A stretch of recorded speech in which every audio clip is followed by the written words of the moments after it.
Dans cette vidéo, je vais faire une analyse du projet Crazy Edge et je vais sortir ma boule de cristal pour essayer de faire une prédiction sur le prix du token lors de sa sortie. Salut à toi et bienvenue sur CryptoPoint.fr, j'espère que tu vas bien. On est aujourd'hui l'émission du 20 février 2024 et aujourd'hui, émission un peu particulière, tu l'as compris, car on va faire la première vidéo du format Super Analyse.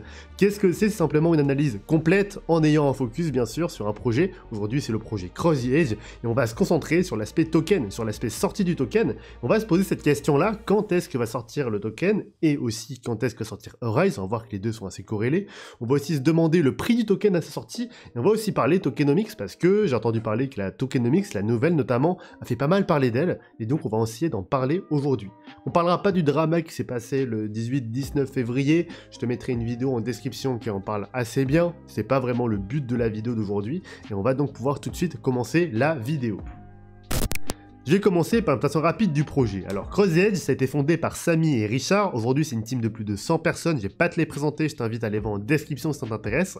On va ensuite avoir une marketplace NFT qui a été build par la team. On va pouvoir échanger les NFT du projet. Aujourd'hui, il y a les cartes, les packs de prévente, les min pass, etc. Ça va sûrement s'agrémenter au fur et à mesure du temps. On va ensuite avoir les livres qui vont construire en fait le lore, l'histoire du projet. Toutes les cartes, tous les jeux vont se construire autour de l'histoire de ce livre-là. Le premier va être disponible très bientôt et le résumé du livre 1 est déjà disponible sur la chaîne VSCPFR, donc je t'invite à aller voir ça dès la fin de cette vidéo si ça t'intéresse.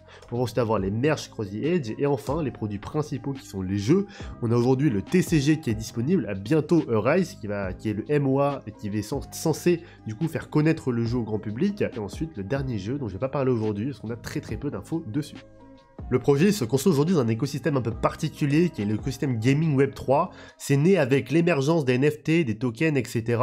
Avant ça n'existait pas du tout et donc on a vu fleurir à partir de ça beaucoup d'écosystèmes finalement économiques au sein des jeux, parce qu'aujourd'hui les tokens valent vraiment de l'argent et les NFT aussi. Et on a vu donc fleurir beaucoup de choses lors du dernier bull run. Les deux gros leaders qui sont nés c'est Manhattan Sound et The Sandbox, et on a eu des nouveaux challengers qui sont nés en 2019, 2021 avec Infinity Steppens, avec un nouveau type de jeu aussi, le Play to Earn, où les gens jouaient uniquement pour gagner de l'argent et pas du tout pour vos jeux, parce que le jeu était complètement nul, Je sais pas si vous avez joué à Steppens, mais maintenant il n'y a plus personne qui joue à ça à part les gens qui essaient de gagner des tokens, donc c'est vraiment encore pour un but monétaire.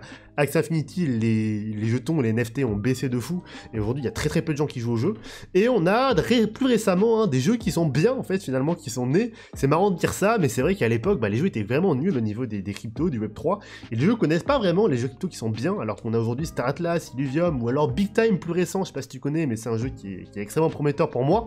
Ça c'est des jeux pour moi qui sont très prometteurs et qui sont bien en fait, on a envie d'y jouer, et c'est un peu dedans que s'inscrit en fait le jeu Crazy Edge. J'y joue personnellement, et le TCG j'aime beaucoup, j'espère beaucoup aussi d'Arise.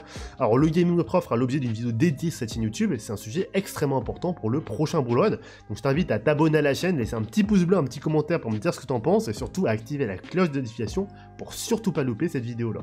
Donc nous on va se concentrer un peu plus sur le projet Crazy Edge aujourd'hui, et donc on va parler des nouveaux investisseurs. Comment on rentre dans le projet aujourd'hui? On rentre par le TCG, on s'enseigne ensuite sur le projet pour acheter des NFT, des tokens, on spécule un peu dessus au départ, et ensuite on va lire le lore pour savoir peut-être les personnages qui sont les plus intéressants, est-ce que je dois minter telle ou telle carte, et à partir de ça du coup on va peut-être s'attacher aux personnages au fur et à mesure du temps. Ça du coup c'est le point de vue investisseur, où les gens vont uniquement rentrer de base là pour gagner de l'argent au départ, et c'est ensuite qu'on va découvrir plus en profondeur le projet.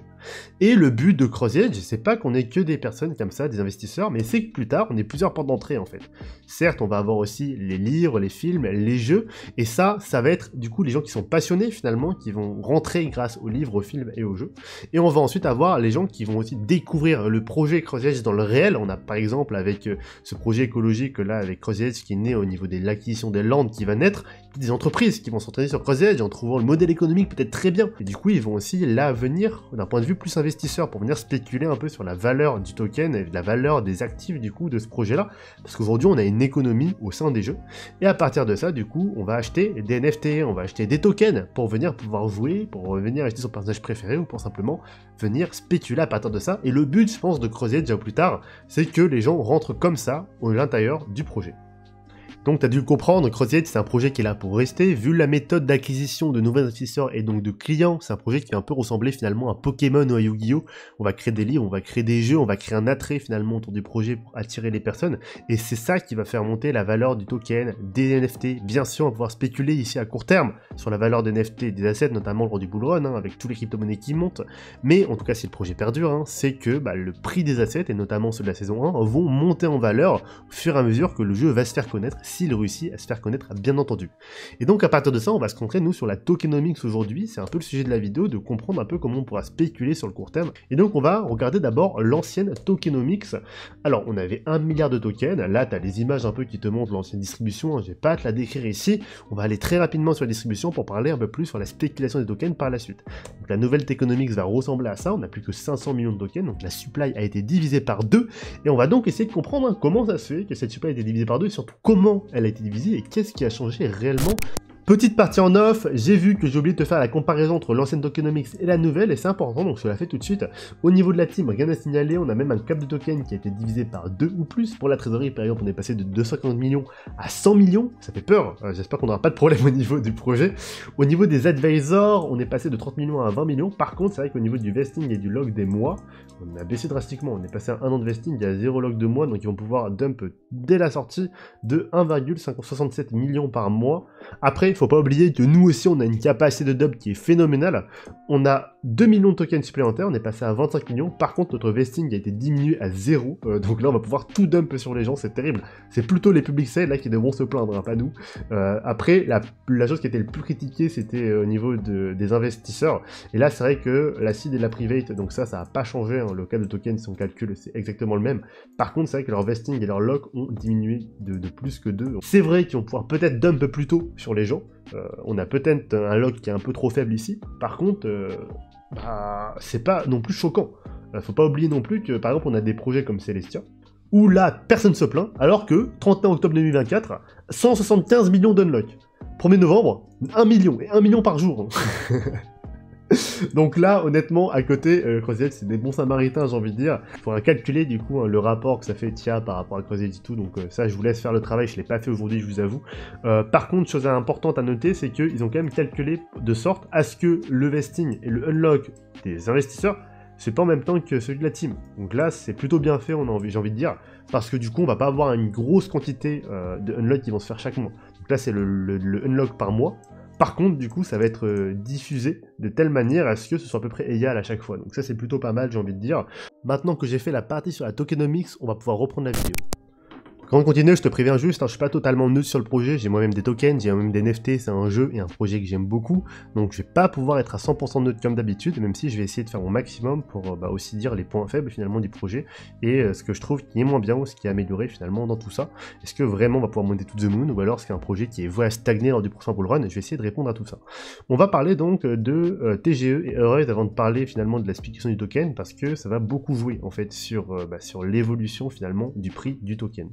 Je vais d'abord vous montrer un peu l'état du marché actuellement. On a un BTC qui a touché dernièrement les 52 000 $.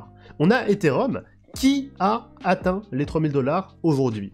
On a Halving qui est dans 62 jours, soit à peu près au niveau de fin avril. Le BTC semble consolider au niveau des 51 000 52 000 $. Il a du mal à dépasser cette zone des 50 000 $. On va peut-être pas toucher les 53 000. Et on a besoin de purger. On voit très bien que la collection était trop faible dernièrement. On a besoin de purger pour commencer ce bull run de manière saine. Donc probablement une petite purge au niveau des crypto-monnaies avec ce halving. D'ailleurs, je ne m'attendrais pas à avoir une running ici au niveau du BTC. On a une BTC dominance qui a baissé et qui est en train de remonter légèrement, mais voilà, c'est un peu négligeable. On attend du coup de voir une BTC dominance qui baisse pour voir ensuite une alt season. Ça, c'est l'état du marché actuellement.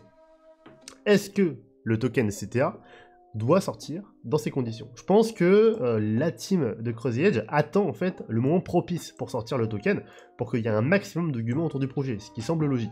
Et je pense pas qu'actuellement ce soit le bon moment en fait pour sortir le token. Je pense pas qu'ils vont sortir actuellement le token sachant que le cours va baisser. Aujourd'hui on a un niveau de pointe d'euphorie, mais vu que on a la vente du token là qui va se faire en février, et que bah, ça vient juste de se faire du coup avec le drama qui est eu dernièrement, et que CTA doit gérer ça d'abord, ça m'étonnerait que le token sorte maintenant.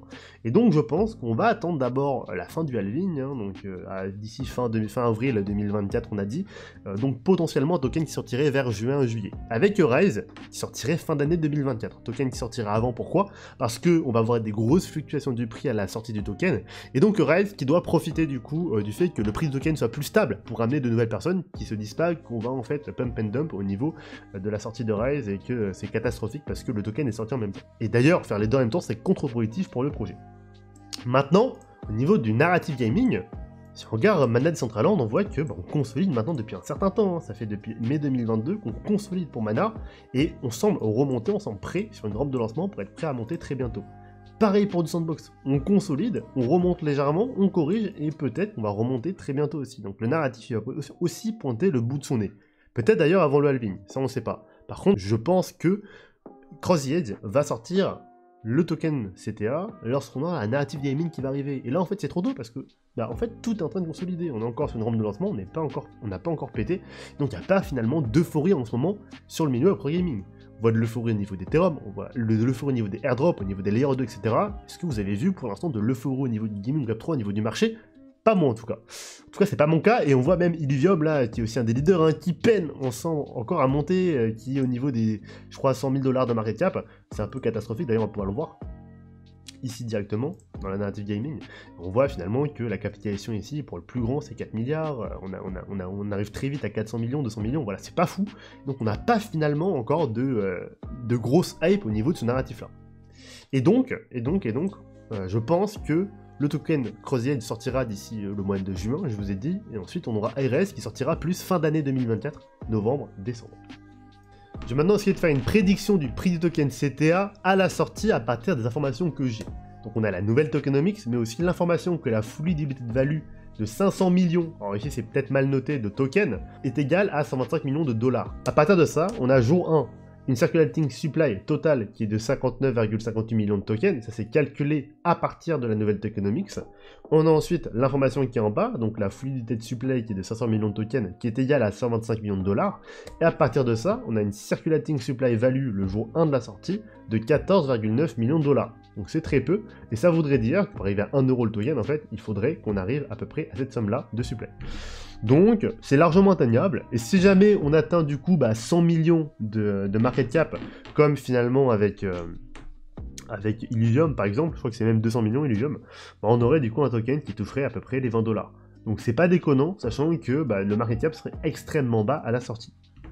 On va maintenant parler de la communauté et du NFT, parce que c'est un dernier point d'analyse qui est assez intéressant pour ma part.